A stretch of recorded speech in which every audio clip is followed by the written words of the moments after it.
राधे राधे। एक बार एक मूर्तिकार एक रास्ते से जा रहा था। उस मूर्तिकार ने रास्ते में एक संगमरमर के पत्थर की दुकान देखी। उस दुकान के बाहर एक अनगढ़ संगमरमर का पत्थर पड़ा था। उसने देखा कि एक संगमरमर के पत्थर का टुकड़ा राह के किनारे पड़ा है। उसने दुकानदार से पूछा कि आपने बाकी सभी संगमरमर के टुकड़ों को बड़ा संभाल के दुकान में रखा हुआ है, लेकिन यह पत्थर बाहर इस तरह से क्यों पड़ा है? दुकानदार ने कहा कि यह पत्थर बेकार है और कोई भी मूर्तिकार इसे खरीदने के लिए राज़ी नहीं होता। तभी दुकानदार ने उस मूर्तिकार से पूछा कि क्या आप इसे लेने में इच्छुक हैं क्या? क्या आप इसमें उत्सुकता रखते हैं इसे लेने में? मूर्तिकार ने ऐसा सुनकर तुरंत कहा, जी हाँ, मेरी इसे लेने में उत्सुकता है। तो दुकानदार ने कहा, ठीक है, आप इसे मुफ्त में ही ले जाएं, क्योंकि वैसे भी ये मेरे पास बेकार ही पड़ा है। यह निकले यहाँ से तो जगह भी कुछ खाली हो। पिछले 10 सालों से यहाँ बेकार पड़ा है। इसके लिए कुछ पैसे देने की ज़रूरत नहीं है और अगर आप कहो तो मैं आपके घर तक पहुँचा देता हूँ। दुकानदार ने उस पत्थर को मूर्तिकार के घर पहुँचवा दिया। 2 वर्ष बाद उस मूर्तिकार ने दुकानदार को अपने घर पर आमंत्रित किया कि मैंने एक मूर्ति बनाई है और मैं आपको वह मूर्ति दिखाना चाहता हूँ।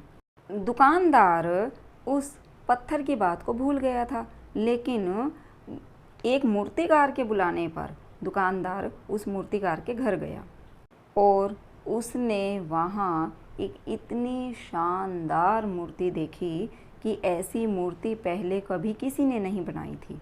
उस मूर्ति को देखकर दुकानदार दंग रह गया। श्री कृष्ण जी का बाल रूप उस मूर्तिकार ने तराशा था। मैया यशोदा श्री कृष्ण जी को अपनी गोद में खिला रही थी और देखकर भरोसा ही नहीं होता था कि इतनी जीवंत मूर्ति। तब दुकानदार ने मूर्तिकार से पूछा कि यह पत्थर तुम कहाँ से लाए हो? आखिरकार इतना अद्भुत पत्थर तुम्हें कहाँ से मिला? ऐसा सुनकर मूर्तिकार हंसने लगा और उसने कहा कि यह वही पत्थर है जिसे आपने बेकार समझकर दुकान के बाहर फेंक रखा था और मुझे मुफ्त में दिया था, यहाँ तक कि मेरे घर भी पहुँचवाया था। दुकानदार ने आश्चर्य से पूछा, क्या यह वही पत्थर है? दुकानदार ने कहा कि तुम मेरे साथ मजाक करते हो। उस पत्थर को तो कोई खरीदने को ही तैयार नहीं था, कोई 2 पैसे तक देने को तैयार नहीं था और तुम कहते हो यह वही पत्थर है। ऐसा संभव कैसे हो सकता है? तुमने तो इस पत्थर को इतनी महिमा भरा रूप लावण्य कैसे दे दिया? और तुम्हें यह कैसे पता चला कि इस पत्थर से इतनी बढ़िया और शानदार प्रतिमा बन सकती है? मूर्तिकार ने कहा, आँखें चाहिए इसके लिए, और वह भी पत्थर के भीतर देखने वाली आँख। ठीक उसी तरह अधिकतर लोगों का जीवन अनगढ़ रह जाता है। 2 कौड़ी के समान उनके जीवन का मूल्य हो जाता है, लेकिन वह सिर्फ और सिर्फ तुम्हारे कारण, क्योंकि तुमने कभी अपने आप को तराशा ही नहीं।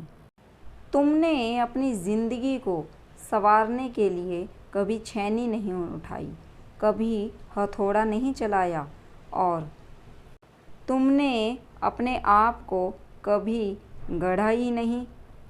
तुमने कभी यह फिक्र नहीं करी कि मेरा जीवन जो अनगढ़ है उसे कभी यह नहीं सोचा कि जीवन अनगढ़ पत्थर के समान है और उसे एक सुंदर मूर्ति में ढाला जा सकता है।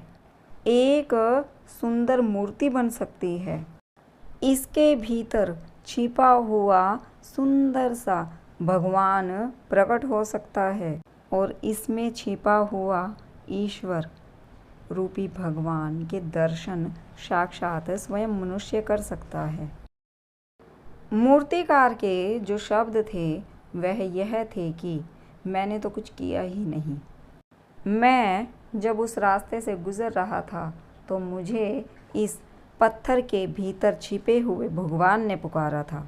मुझे अपने पास बुलाकर कहा कि हे मूर्तिकार, मुझे मुक्त कर दो। बस उनकी आवाज़ सुनते ही मैं यह पत्थर अपने घर ले आया। मैंने तो इसमें कुछ भी नहीं किया है, बस जो किया है इन्होंने ही किया है। यह सब इन्हीं की लीला है कि अपने आसपास पड़े हुए व्यर्थ के पत्थरों को छाट दिया और पत्थरों के छटते ही इसमें से साक्षात श्री कृष्ण भगवान जी प्रकट हो गए। इसीलिए प्रत्येक व्यक्ति अपने भीतर परमात्मा को छिपा कर बैठा है। बस थोड़ा सा तराशने की ज़रूरत है, छेनी उठानी है, हथौड़ा उठाना है और थोड़े से पत्थर छाटने हैं। बस फिर उस पत्थर पर थोड़ी सी छेनी चलाकर खुद को तराशना है और उस छेनी चलाने को ही कहते हैं भक्ति। जी हाँ, उस छेनी उठाने का नाम ही भक्ति है। जय श्री कृष्णा, राधे राधे। आपको मेरी वीडियो कैसी लगी? अगर वीडियो पसंद आई है तो like, share, subscribe and comments करना बिल्कुल मत भूलना। जय श्री कृष्णा, राधे राधे।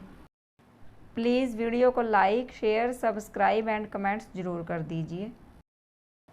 जय श्री कृष्णा, राधे राधे।